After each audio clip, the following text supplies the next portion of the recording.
नमस्ते मित्रांनो, आज ना मी आमच्या मार्केटला गेली आणि खूप थकलेली होती आणि मला अजिबात टेन्शन आलं नव्हतं कारण आज आम्ही जाणार होतो हॉटेलला. तर स्वराला एका स्पर्धेमध्ये या हॉटेलचं गिफ्ट कार्ड मिळालं होतं. म्हटलं चला वापरून टाकूया ना, आज कंटाळाही आला होता.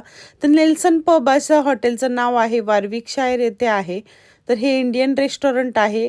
इथल्या पार्किंगमध्ये आल्यावर कळलं की इथे फक्त आमचीच गाडी आहे. म्हणून थोडा धक्का बसला. असं वाटलं आज रविवार आहे, रविवारला 4 वाजताच मार्केट बंद होतं. हॉटेल बंद आहे की काय? स्वरा सुपर डुपर एक्सायटेड दिसते. पण नंतर पोपट नको व्हायला म्हणून दबक्या पावलांनीच आम्ही हॉटेलमध्ये एंट्री केली. तर बघू शकता इथे इतकं छान ॲम्बिशियस होतं.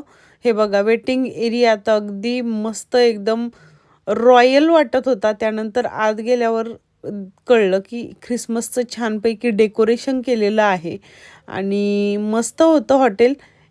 हे बघा आपल्या भारतीय माणसाचं हॉटेल आहे आणि हे बघा अशा पद्धतीचं डेकोरेशन होतं आणि हे पुरातनकालीन घरासारखं आतून वाटत होतं आणि बाहेरून पण तसंच दिसत होतं. तर एक भल्या मोठ्या टेबलवर बसलो, 8-10 माणसं आरामात बसतील अशा टेबलवर आम्ही फक्त चौघच बसलेलो होतो.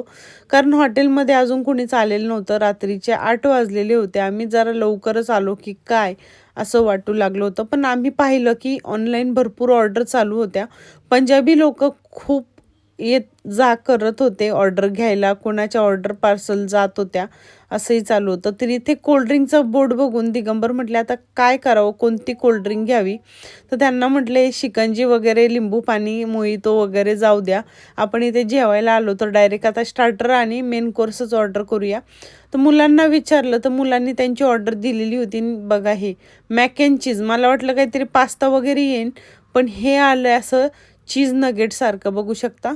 त्याच्यात मॅक्रोनी पण होती आणि चीज पण होतं.